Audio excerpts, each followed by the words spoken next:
Bismillah ar-Rahman ar-Rahim.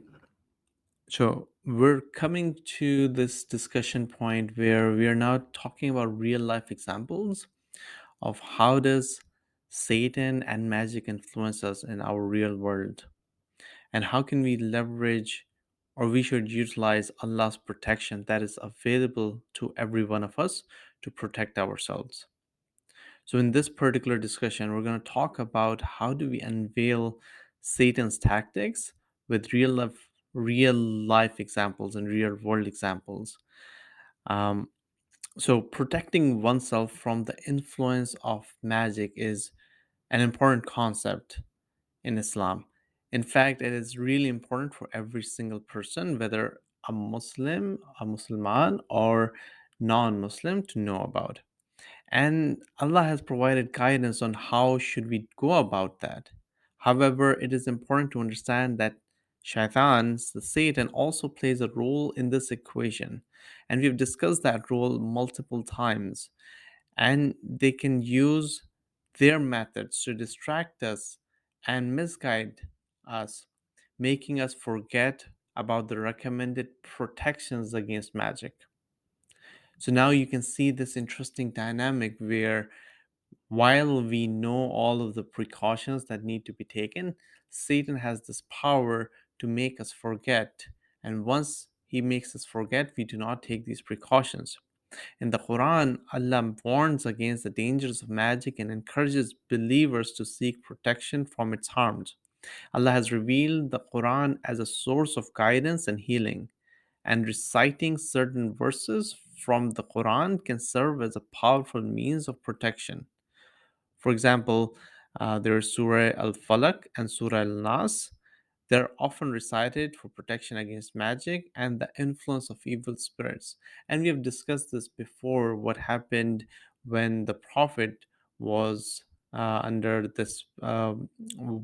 People were doing magic against the Prophet Muhammad sallallahu alaihi wasallam, and how these two verses were revealed. They were just discussed like a couple of episodes ago. However, Satan is also free to use his own methods to keep people away from this protection. He may try to make people forget about Quran and its benefits, or he may even distract them with other worldly matters like worldly attractions or looking at something like videos and other things, so that we do not prioritize these spiritual uh, methodologies and our overall spiritual well-being. This is why it is important for believers to stay mindful of Allah and to continuously remember Allah's name, as this can serve as a powerful means of protection against the whispers of Satan. And we have discussed this many times before that the key to keeping ourselves focused is to removing the mind or the mental noise, as Toll mentions in his book. And the best way of doing that is through zikr. Continue zikr so that the useless discussion or thoughts do not come into the mind. Furthermore, Satan may also encourage those who have envy or malice in their hearts to employ advanced tools like magic to cause harms to others. This is a dangerous combination if you think about it, as it allows Satan to use both forgetfulness on one hand and harmful tools on the other hand to misguide people and cause destruction. Therefore, it is important for believers to be aware of these dangers and to seek protection from Allah. Ultimately, even if a person forgets to seek protection from magic or falls victims to its harms, they can still find comfort in the overall protection of Allah.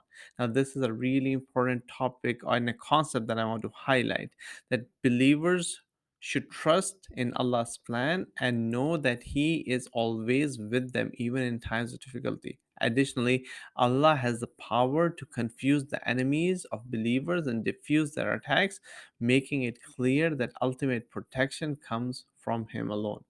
Now, if at time you forget about certain things, but you have trust in Allah, you have power, you have faith in Allah, and you're continuously connected with Allah, Allah will protect you and will render the tools of shaitan useless. Therefore, I would like to conclude that protecting oneself from the influence of magic is an important concept in Islam, and Allah has provided guidance on how to do so. However, it is important to be aware of Satan's role in this equation and to stay mindful of Allah at all times. By continuously remembering Allah's name and seeking protection through the Quran, believers can guard themselves against the dangers of magic and the whispers of Satan.